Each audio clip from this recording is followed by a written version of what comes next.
जय मां सरस्वती। फिर से एक बार आप लोगों का स्वागत है ऑफिसर्स बिल्डर क्लासेस में। आज का क्लास हम लोग जो करने जा रहे हैं बच्चों बहुत बहुत बहुत इंपॉर्टेंट है। अभी हमने रॉलेट एक्ट के बारे में पढ़ा था कि रॉलेट एक्ट क्या था और उसी का विरोध हो रहा था पूरे भारत में। इसी विरोध में हम देखेंगे कि किस प्रकार जलियांवाला बाग कांड हुआ था। तो रॉलेट एक्ट का विरोध ही एक प्रकार का परिणाम बना किसका, जलियांवाले बाग के कांड का।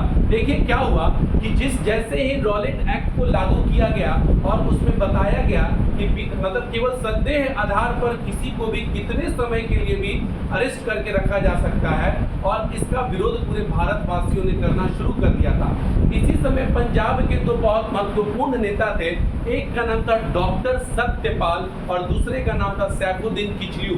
तो इनको 10 अप्रैल को गिरफ्तार कर लिया गया 1919 में रॉलेट एक्ट के पास होने के बाद। जब इस एक्ट का विरोध हो रहा था तो भारत में ये हमारे दो नेता जो थे डॉक्टर सत्यपाल और सैफुद्दीन किचलू, इनको 10 अप्रैल को गिरफ्तार कर लिया गया। तो इनकी गिरफ्तारी के विरोध में और साथ साथ रॉलेट एक्ट के विरोध में, इनकी गिरफ्तारी और रॉलेट एक्ट के विरोध में एक प्रदर्शन आयोजित हुआ था। और देखिए वो भी प्रदर्शन कुछ नेता लोग कर रहे थे, लेकिन उस दिन किस दिन ये प्रदर्शन आयोजित किया गया था, 13 अप्रैल 1919 को। और यह दिन वैशाखी का दिन था और वैशाखी के दिन मेला लगता था। समझ में आ रहा है, फिर से मेला लगेगा, वही वाली बात थी कि मेला लगा हुआ था।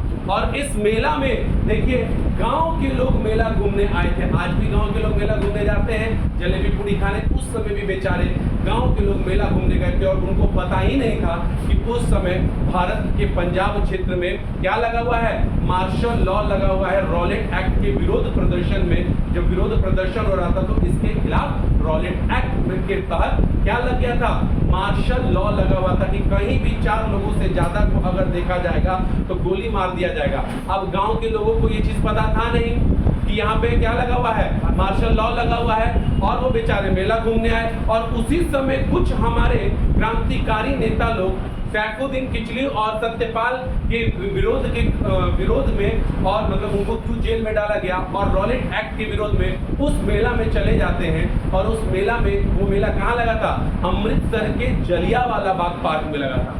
उस मेला में जैसे जाते हैं तो ये लोगों को बताने लगते हैं कि देखिए हम लोगों के खिलाफ अंग्रेजों ने ये एक्ट लागू कर दिया है, हमारे दो महान नेता सत्यपाल और सैफुद्दीन को क्या कर लिया है, गिरफ्तार कर लिया है। और ये सारी चीजें अभी चल ही रही थी कि एक भारतीय हंसराज नामक एक भारतीय ने एक नंबर का चोर था ये, इसने क्या कर दिया, जाके जनरल डायर को सूचित करवा दिया कि यहाँ पे आपके खिलाफ ऐसा ऐसा षड्यंत्र चल रहा है, यहाँ पे जनसभा का आयोजन हुआ है, यहाँ पे रॉलेट एक्ट का विरोध हो रहा है, यहाँ पे लोग मेला मना रहे हैं। और जैसे ये बात जनरल डायर को पता चलता है, रेजिडेंट जनरल डायर उस समय आर्मी का क्या था, उच्च अधिकारी था, सेनापति था, ब्रिगेडियर था। और याद रखिए जैसे इसको ये पता चलता है जनरल डायर को तो ये अपनी पूरी सेना के साथ कहां पहुंच जाता है, जलियांवाला बाग पार्क। और इस पार्क की खासियत ये कि इसमें मुख्य द्वार एक ही था, निकलने का कोई जगह भी नहीं था।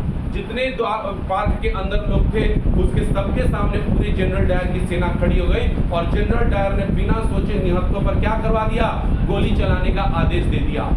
और इस गोली चलाने में लगभग अंग्रेजी सरकार के हिसाब से 379 लोग मारे गए, कांग्रेस के हिसाब से 1500 लोग मारे गए और स्थानीय लोगों के हिसाब से 2000 से ज्यादा लोग मारे गए। अब इतना बड़ा नरसंहार हो रहा है तो निश्चित तौर पर इसकी प्रतिक्रिया होगी भारत में भारतीयों के द्वारा। तो भारतीयों के द्वारा इसके खिलाफ प्रतिक्रिया हुई और इसमें सबसे पहले महात्मा गांधी ने केसर हिंद की उपाधि त्याग दी, रविंद्रनाथ टैगोर ने सर नाइटहुड की उपाधि त्याग दी, हमारे एक बहुत शंकर नायर जी थे, ये एक वाइसरॉय की कार्यकारिणी परिषद के सदस्य थे, इन्होंने अपनी सदस्यता त्याग दी। अब इस हत्याकांड के खिलाफ भारत के कांग्रेस के द्वारा एक समिति का गठन किया गया और इस समिति की अध्यक्षता किसने की थी, मदन मोहन मालवीय ने। मदन मोहन मालवीय ने इस हत्याकांड के खिलाफ एक समिति की गठन किया गया था, उसकी अध्यक्षता वो कर रहे थे। और इस समिति में कौन कौन उस समय और सदस्य था, तो मोतीलाल नेहरू थे, CR दास थे, महात्मा गांधी थे, बदरुद्दीन तैयब जी थे, इत्यादि लोग इस समिति के सदस्य थे और इन्होंने जनरल डायर के इस कृत्य को क्या किया, निंदा किया कि इन्होंने बहुत गलत काम किया। अंग्रेजी सरकार के ऊपर ये प्रेशर बनाने के लिए किया गया था और तुरंत इसके खिलाफ अंग्रेजी सरकार ने भी एक कमेटी बनाई थी एंड उस कमेटी का नाम क्या था, हंटर कमेटी। हंटर कमेटी की अध्यक्षता खुद हंटर साहब कर रहे थे और इसमें उनके अलावा कौन अन्य सदस्य थे तो देखिएगा, justice Rankin, mister Rice, Thomas Smith, George Barrow और 3 भारतीय भी इस समिति के सदस्य थे, जीवन लाल सीतलवाड़ा, सुल्तान अहमद, जगत नारायण। और इस समिति ने जो रिपोर्ट पेश किया उसमें जनरल डायर की प्रशंसा की गई, उसे समाज का रक्षक बताया गया। सोचिए अंग्रेजों की क्या भारतीयों के प्रति सोच रही होगी। उसके बाद इनको यहाँ के खतरा से बचने के लिए फिर से कहाँ भेज दिया गया, ब्रिटेन भेज दिया गया। लोग कहते हैं कि उधम सिंह ने जनरल ये जो आपका ब्रिगेडियर जनरल था इसको गोली मारा था, इनको गोली उन्होंने नहीं मारा था। इसकी मौत तो अपनी एक आकस्मिक मृत्यु से हुई थी, ब्रेन हैमरेज की वजह से हो गई थी 1927 में। लेकिन उधम सिंह ने जिसको मारा था वो उस समय पंजाब के लेफ्टिनेंट गवर्नर थे, Michael O'Dwyer. Michael O'Dwyer उस समय पंजाब में क्या लगाए थे, मार्शल लॉ लगाने वाले माइकल ओ डायर थे और उसका रक्षक कौन था, ब्रिगेडियर जनरल डायर था। तो माइकल ओ डायर को 13 मार्च 1940 में उधम सिंह जाके मारते हैं, लेकिन जो ये ब्रिगेडियर जनरल डायर था इसकी हत्या ब्रेन हैमरेज के कारण 1927 में हुई थी। ये बात ध्यान रखिएगा आप लोग, समझ में आ रहा है कि नहीं आ रहा है। तो ये आपका क्या था, जलियांवाला बाग का कांड था। और इसके बाद हम लोग देखेंगे कि पूरे देशव्यापी महात्मा गांधी के द्वारा क्या स्टार्ट होने वाला है, असहयोग आंदोलन। थैंक यू, जय हिंद, जय भारत।